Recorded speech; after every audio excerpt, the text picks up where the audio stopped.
the work on this.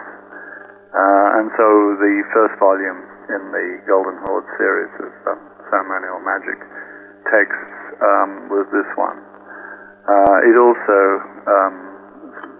corrects the record, if you like, of what was actually in the main table, angelic table, which in fact is on the cover. When the Golden Dawn was working with that, it had various different letters in each square, each being corrections on the previous one, and both Masters and Rigardi and his Golden Dawn treated them as if they all were in the square. In fact, each square only carries one letter, and so the definitive table, which was rewritten in Sloan 307, forms the centerpiece for the first Golden Horde book on D's Enochian magic. Okay. The second book moves into Solomonic magic, and with the Solomonic archangels and the demon princes. What was your background on that one, or why did you bring that one out next? Well, although John Dee's usually looked upon as pretty whiter than white, and always prefaced his operations with long and pretty tedious prayers, in fact, he's part of the same grimoire tradition. And of course, the most famous of the grimoires is the Key of Solomon. So this tradition is often referred to as Solomonic. And it does date back to Hebraic or Jewish, if you like, magic of the Middle Ages and earlier. And dates right back to the Testament of Solomon, which was probably written in about the 2nd or 3rd century AD. And it's one of the most interesting catalogues of spirits, and I've listed that in the Complete Magician's Tables at length. And from that and similar material, each of the grimoires has taken its list of spirits. And I got fascinated with the hierarchy of these, and the fact that individual spirits have different qualities, carry out different attributes, have different powers. And so we thought, David and I, that we should put out a book which contained a lot of this material from the 17th century, which had never been previously published. In a way, it's an effort to sort of fill in the gaps and show that there really is a real magical transmission from working magician to working scholar magician, rather than the sort of history of magic which implies that it was all passed down through the Rosicrucians or groups or whatever. Magic is a much more solitary occupation than that. And the idea of working magic in large groups with a Masonic framework really is a late 19th century idea. Before that, you would have a handful of people working together, doing the various functions inside the circle to evoke a demon, a spirit, or an angel. And the two most common ways of evoking were either into a glass receptacle or a crystal ball, where they could be visually spotted by either a scryer or sometimes all of the members working, or externally outside the circle into a triangle, as in the Goetia. And sometimes these methods are mixed, and both avenues are offered to the evoked spirit. Sometimes it takes one and sometimes the other. But we thought that the perspective on this material was a bit limited. People were still sort of looking at the Middle Ages, and then suddenly there's a jump to Agrippa and then another jump to the Golden Dawn. So we wanted to fill in the gaps. What has the response been to a lot of this? Oh, terrific.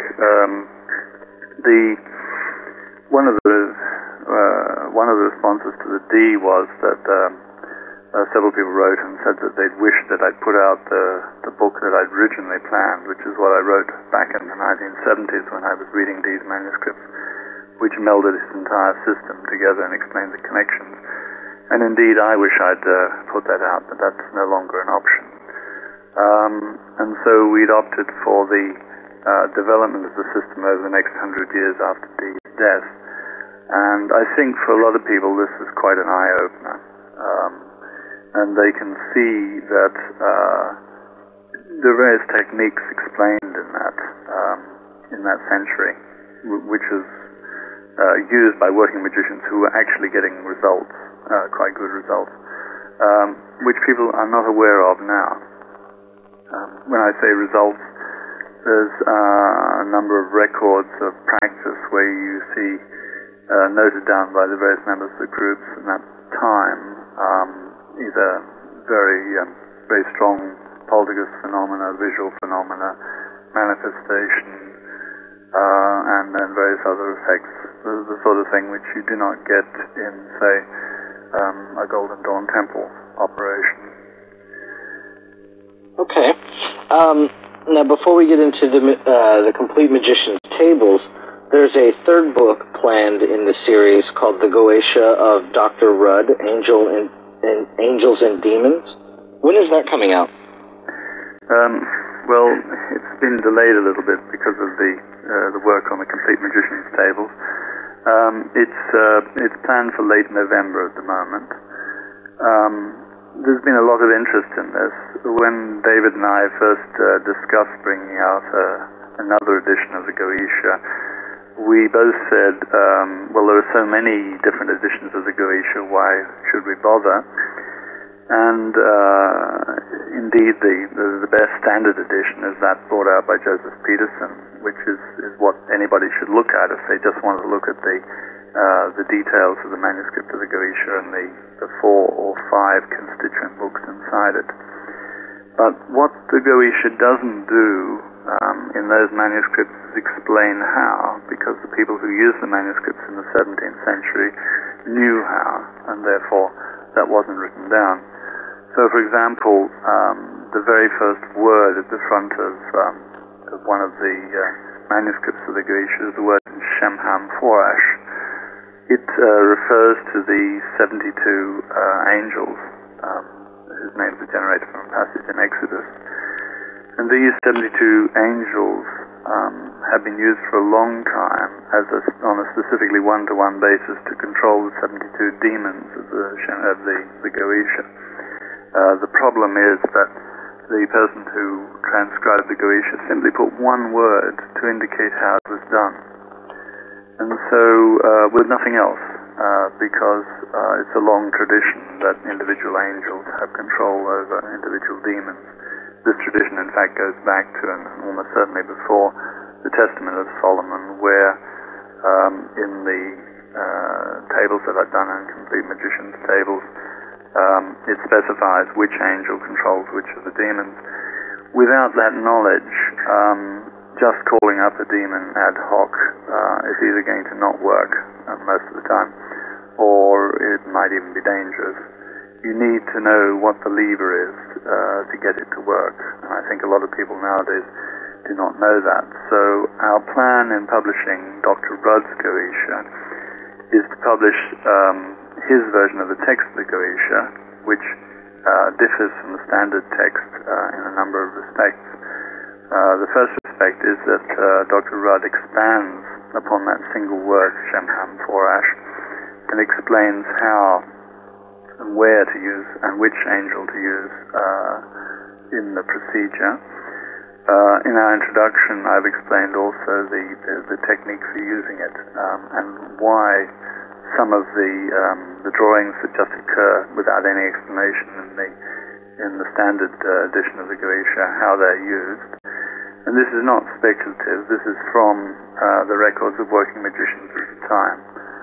So I can say exactly, for example, the seal, Solomon's seal, which was used on the brass vessel, which he sealed the demons into, has a specific ritual use and so forth. None of this is explained in the standard edition of the Goetia.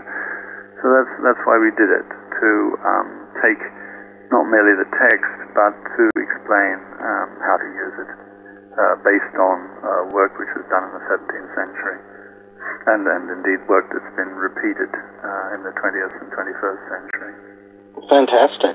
Let's move into the Complete Magician's Tables. Mm-hmm. Now, this is kind of a break in your series, but I see as a hugely important reference book. It's just so full of information. I was kind of overwhelmed when I started looking at it.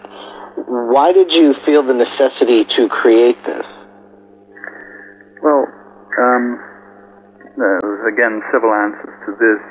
I think the first answer is that the amount of tabular information around at the moment is increasing, but if you look back at Crowley 777, it's basically quite hard to use because in Crowley 777 he's just listed the tables in probably the order they were taught in the Golden Dawn, but they seem very random, without explanation. For example, the first 4 tables in that book, the first 4 columns rather, are all in Hebrew, and there's only one column amongst the first 4 that's actually in English.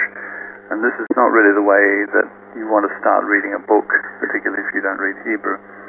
So I thought that if these were rearranged and if all of the background material was brought in as well, so that you knew where they came from, that would be a much more useful reference. And the second reason is that in going through all this Goetia magic, and indeed in using it, one of the key things that you need is the correct names of the entities you're working with, because the names are very important. And these occur nowhere in tabular form. So we thought that, I thought that would be worth doing.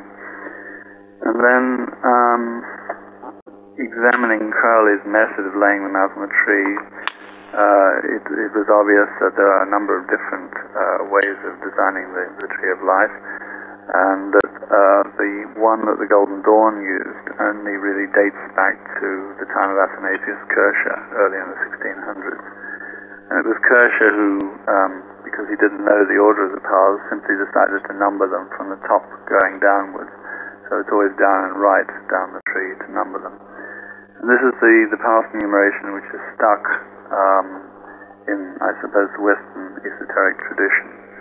In fact, it is much more useful to go back to the original Kabbalistic and Hebrew version, which depends upon the Sefer Yetzirah, which probably dates back to about the 3rd century AD, and its content certainly a lot earlier.